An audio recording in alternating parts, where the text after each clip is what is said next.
1 अप्रैल 2024 को इजरायल ने सीरिया की राजधानी दमिश्क में ईरानी दूतावास पर हमला किया था, जिसमें ईरान ने कहा कि उसके इस्लामिक रेवोल्यूशनरी गार्ड कॉर्प्स के 3 वरिष्ठ कमांडरों समेत 7 सैन्य सलाहकार मारे गए। ईरान के 7 बड़े अधिकारियों की मौत के बाद से ईरान तिल मिलाया हुआ है और उसके राष्ट्रपति समेत सभी बड़े नेताओं ने इजरायल को इस हमले का अंजाम भुगतने की धमकी दी थी। ईरानी सर्वोच्च नेता अयातुल्लाह अली खामनेई ने कहा कि इजरायल को दंडित किया जाना चाहिए और ये किया जाएगा। ये ईरानी धरती पर हमले के समान था। लेकिन इसके जवाब में इजरायल के प्रधानमंत्री नेतन्याहू ने कहा था कि अगर ईरान अपनी जमीन से इजरायल पर हमला करता है तो इजरायल भी उसके ऊपर हमला करेगा।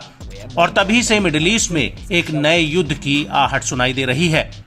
और अब इसी कड़ी में AFP न्यूज एजेंसी के मुताबिक ईरान समर्थित लेबनान के हिजबुल्लाह ने शुक्रवार 12 अप्रैल को इजरायली आर्टिलरी साइट पर दर्जनों कत्यूशा रॉकेट लॉन्च किए हैं।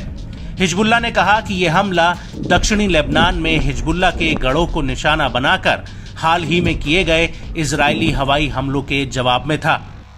हिजबुल्लाह के अनुसार उसके लड़ाकों ने दक्षिणी लेबनानी गांवों और नागरिक घरों पर हाल ही में इजरायली एयर स्ट्राइक के बदले में दुश्मन के ईन जतीम बेस को दर्जनों कत्यूशा रॉकेट से निशाना बनाया है। हिजबुल्लाह का ये हमला ऐसे वक्त हुआ है जब सीरिया में ईरानी दूतावास के हमले के कारण इजरायल और ईरान के संबंध सबसे खराब दौर से गुजर रहे हैं। ईरान किसी भी वक्त इजरायल पर मिसाइल या ड्रोन अटैक कर सकता है या फिर वो सीधे हमला न करके उसके प्रॉक्सी हिजबुल्लाह से इजरायल पर कोई बड़ा हमला करवा सकता है।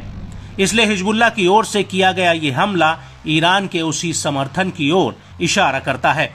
हालांकि जब से इजरायल ने गाजा में अपनी जमीनी कार्रवाई शुरू की है, तभी से हमास के समर्थन में हिजबुल्लाह उत्तरी बॉर्डर पर लगातार हमले करके इजरायल को दहला रहा है।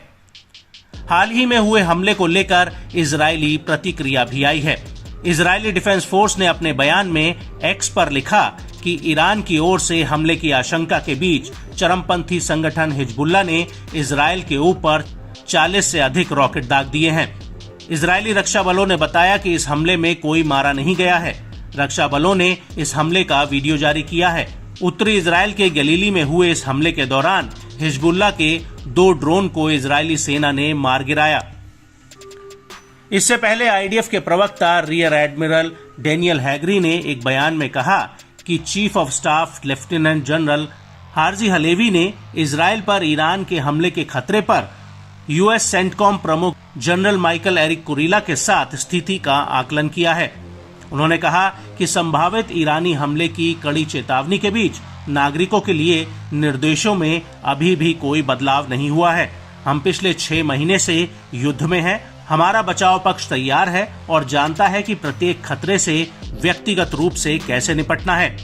हम इजरायल के नागरिकों की सुरक्षा के लिए विभिन्न क्षमताओं के साथ हमले के लिए भी तैयार हैं। डेनियल से ईरान पर पूछे गए सवाल पर उन्होंने कहा कि ईरान तनाव बढ़ा रहा है, क्षेत्रीय तनाव बढ़ाने पर जोर दे रहा है। हम जानेंगे कि ईरानी खतरे से कैसे निपटा जाए। हम अच्छी तरह से तैयार हैं और जानते हैं कि किसी भी चीज का जवाब कैसे देना है। इसके साथ ही इजरायल के लिए अपनी प्रतिबद्धता दर्शाते हुए अमेरिका ने अपने विमान वाहक पोत USS आइजनहावर को लाल सागर के मध्य से उत्तर में इजरायल की ओर भेज दिया है, जिससे कि ईरान द्वारा दागी गई मिसाइलों और ड्रोन्स को रोका जा सके।